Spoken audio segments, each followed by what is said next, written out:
Conference Final. That is amazing. Now we hear from Anthony Davis. Hey, Anthony, Mike Trudell back in LA. Wondering what, if anything, you've learned about yourself through this just crazy year. It's almost been a calendar year since you guys took off for China. Throughout everything, on the court, off the court, what's going through your mind as you now approach Game 1 of the finals? Special. I mean, it's been a crazy year. You know, for us to continue to, you know, be a step closer to our dreams, to reach our goals, is special. You know, I think our team has been through the most this year. And, you know, we just kept on pushing, kept on fighting. With everything that's been going on, you know, I kind of think the hiatus was actually good for us to kind of just let us, you know, kind of regroup, because we had such a crazy year. The Lakers had such a crazy year, and we want to make sure that, you know, we finish this thing off right. You know, our team is, you know, a team that handled adversity this year. They've been resilient, and now, I mean, we feel like it's our job to finish the season off, you know, the way we wanted to start it, same way we wanted to start it, and we're 4 wins away from that, and it seemed like it all just come full circle. Hey Anthony, it's Tanya. When did the mood for you guys change from celebration to it's time to lock in and think about this next challenge? And how did you notice that happening, that change in? The next day. You know, that night, you know, we celebrated the Western Conference Finals championship, and then the next day we had an off day. Guys watched the game together, and the next day after that we were locked in. So we celebrated that night, and then it was back to preparation for either team. You know, at that moment, and then when Miami won, it was time to lock into Miami. You know, Miami's a special team. They're a team who, you know, a lot of people thought they shouldn't be here. You know, but they're a team who fights. They're a team, you know, who's tough, who make big time plays. Got big time players on their team. You know, guys who are in their first year, second years, who playing huge for them right now with a lot of confidence. So it's not going to be easy for us, but this is a team who very much deserves, you know, to be here. And they shown why all season, all playoffs. Hey Anthony, it's Bill Oram. I'm wondering, what do you remember about the Heat with LeBron when you were first coming into the league and those teams, and the fact that LeBron's first time in the finals with the Lakers, it's that team on the other side and kind of that familiar cast of characters that he knows so well? Yeah, you know, I remember Dallas, you know, the first one in Miami. You know, that's when I really kind of like started locking in into the finals. You know, I've always, you know, watched it, but really started, you know, getting real, you know, goals and real dreams of being here one day. From that, I think that was 2011 team. And then, you know, just kind of been watching, you know, ever since. And he's a guy who, you know, obviously when he plays against his former teams, you know, he wants to win very badly, just like anyone else would. And, you know, to be back in the finals against Miami, I think means a lot more to him, you know, winning this one than anyone else. And I think this championship is probably second behind Cleveland, if we're able to get this one for him. So I think, you know, this one is going to be a tough one.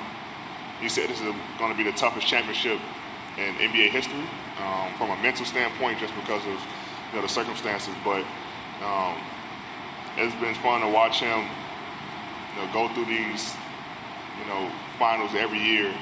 You know, win or lose, he always comes back next year, and then, you know, to finally get back, you know, after last year and go against his former team, I'm pretty sure he's gonna have a hell of a series. Allison? Anthony, I know you want to approach this series in terms of the schemes and the team structure that your coaching staff wants to accomplish, but how much are you putting this series on your shoulders for the matchup with Bam Adebayo, and you know how you could influence the series based on that? Yeah, Bam's a great player. Can pass. Reminds us a lot like Jokic, with the ability to, he handles the ball a lot. He pushes on the break for him. He made great passes to score. He's like their energy guy as well. So it's gonna be fun. Two Kentucky guys. Coach Cowden probably texted and called me enough about that, but it's gonna be a fun matchup. I know a lot of people are looking forward to that matchup. It's gonna put, I think, whoever wins that matchup, their team probably have a better chance of winning the series. But he's developed so much, since coming out of college, and even last year, he's able to do so much for that team, and that team leans on him a lot. He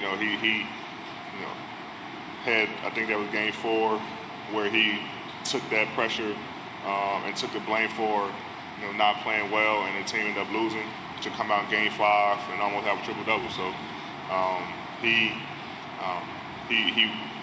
for a guy to be in his second year, wants that pressure, wants the big-time moments, wants to make the big-time plays for his team. It's going to be a fun matchup. All right, we'll go back to Will. You said back to Will? Sorry. Yes. All right. Let's go Kyle Tucker, please. Yeah, Anthony, I wondered if there was one specific thing you could point to from your time at Kentucky that you think, there's a bunch of young Kentucky guys, you mentioned Bam, and there are others, including yourself, that have thrived right away in the NBA. If there's something specific about that time at Kentucky that you felt like really got you ready for it? Coach Kyle. He really runs his practices and that program like an NBA program. Obviously, he coached in the league, so he know what it takes to get there, and I think that's an advantage for all players who go to Kentucky. He's able to get you ready in 1-2 years, and most of the time how you be successful. So I think going there and having a coach who coached in the league and having a great assistant coach, assistant coaching staff around him it's like no other. When I was out here, Ross Strickland there as well. So, a guy who played in the league who's been very successful. He bring in the right guys. He's a great coach, and like I said, he runs his program like the NBA program, and it makes it a lot easier for that transition. All right, we're going to go 2 more from me. Melissa? LeBron has talked about how deeply challenging the bubble has been for him. I'm curious for you specifically, what's been your greatest challenge here, and what's the biggest thing that you've learned about yourself in this situation? The biggest challenge for me was not seeing my family, but they're here, so kind of good. But just from a basketball standpoint, just learning, the game, learning if you really love the game, learning if, you really got what it takes, to compete at a high level and win. There's no distraction. All it is basketball. And for some guys, it was tough for them, to be here for a long time. And you kind of figure out, the ones who really love the game and just want to win and just want to play basketball. And a lot of guys on our team, love it here because we have no distraction. All we got to do is play basketball. Like, you have no distractions. You don't have to worry about, nothing else that's going on in the world, and just play. Then when you're outside of the bubble and you got a million different things coming at you, as far as appearances, or you have to do this, you have to do that. Where here is let's play basketball.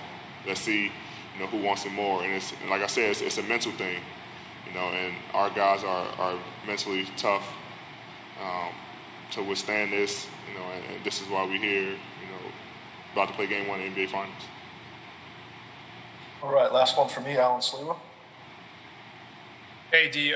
Rondo was talking a little bit about how it's been 10 years since he's been in the NBA Finals. Obviously, Dwight Howard, it's been 11 years. Do you have conversations with these guys that it's been? Do they help, I guess, maybe remind someone like yourself that, obviously it's such a tough journey to get here? Those conversations, do you have those with some of the veterans? Not individually, but we usually talk about it as a team, when we're out eating dinner or something. Those guys always talk about how tough it is to get to the finals. I remember I asked Dwight, when the last time he went, like you said 11 years ago, Doe told me 10, but they said it's tough to do. And, when you have a group who can get there, you got to take advantage of those moments because, no telling when you able to get back. And it's been years for both of those guys. LeBron has definitely been fortunate enough to continuously go to the finals, but it's not like that for everybody. And I know that this one is special for me because from hearing what those guys saying, you don't want to have a 10-year gap, 11-year gap of getting to the finals. So anytime you're there, you want to take advantage of that opportunity and maximize the opportunity by winning the championship. Thank you, Eddie. Last question. Okay, sorry. Thank you. AD, especially since you got into the bubble, what have you learned about LeBron's sort of preparation, routines, post-game stuff, how he takes care of his body, and are there parts of that you try to emulate for yourself? He's very detailed. Like his attention to detail is off the charts. To every series, every game, he's locked in as soon as he steps into the arena. Take care of his body. He sleeps more than anybody I know. So those things, to the things he do now, he have all his recovery stuff shipped in, things like that. But it's why he's been so dominant for 17 years. It seem like he's aging backwards, and it's because he take care of his body. He's always on me about things. If he sees something, he'll try it this way, or I can be up all night. You need to go to sleep. Sometimes I just can't sleep, so he's promoting his self-try my sleep app, the Calm app, and so he's always trying to give me little hints of how to be better, be a better player, and help my body. And I think this year, besides that major fall I took against the Knicks, I think this is at least in my time I've been off the floor from an injury. So just been around him and having him help me take care of my body and some of the things he do, I'm able to stay on the floor and play the game that I love and compete. Thanks so much, AD. Yeah.